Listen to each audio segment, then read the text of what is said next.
এই জন্য আমরা সবাই যেখানে আছি তাই ইমানি চেতনা থেকে এইখানে চলে আছি, তাই ইমানি চেতনা থেকে এইখানে চলে আছি।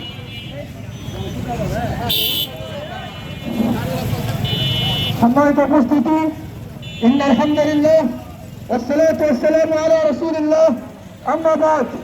ভাইরা আমার, আজকে আমরা এখানে সমবেত হয়েছি গাজ্জার মজলুম নিপীড়িত মুসলমানের পক্ষ নিয়ে। ভাইরা আমার, পৃথিবীর দিক থেকে হয়তো তারা গাজ্জাকে নিশ্চিহ্ন করার সর্বাত্মক চেষ্টা করে যাচ্ছে, কিন্তু ইতিহাস সাক্ষী, পৃথিবীর মুসলমান সাক্ষী থাকো, আমরা ধরলেও গাজ্জার মুসলমানদের পক্ষে দাঁড়াতে না পারি, তারপরে ওই গাজ্জা পৃথিবীর বুক থেকে নিশ্চিহ্ন হবে না ইনশাআল্লাহ। ভাইরা আমার, কয়েকটা কথা খুব মনোযোগ দিয়ে শুনবেন। আজকে আমাদের স্লোগান ছিল, আমরা বিচার চাচ্ছি জাতিসংঘের কাছে। খোদার কসম করে বলছি, জাতিসংঘ কখনো মুসলমানদের পক্ষ নিয়ে একটা কথাও বলবে না। আজকে আমরা ডাক দিয়েছি বৈশ্বিক হরতালের।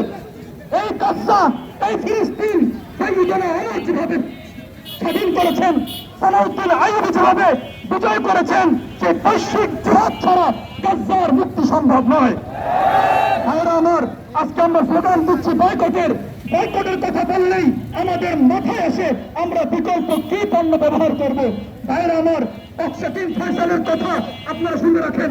তিনি বলেছিলেন, যদি আমাদেরকে গাড়ি দেওয়া না হয়, আমাদেরকে তেল উত্তোলন করে দেওয়া না হয়, আমরা আগের যুগের মতো ঘোড়ায় চড়বো, গাধায় চড়বো, আমরা মোমবাতি জ্বালিয়ে আমাদের কাজগুলো পালন করব, কিন্তু আমরা কখনোই কাফেরদের গোলামি করবো না। যদি আজকে আমরা তাদের উৎপন্ন শ্যাম্পু ব্যবহার করতে না পারি, আমাদের মা বোনেরা যখন শ্যাম্পু ছিল না পৃথিবীর বুকে, তখন তারা কি পালন করেছিল? আজকে যদি তাদের উৎপন্ন সাবান আমরা ব্যবহার করতে না পারি, তো কি হয়েছে? তখন পৃথিবীর বুকে সাবান ছিল না, আমাদের মায়েরা, আমাদের বোনেরা কি ব্যবহার করেছিল?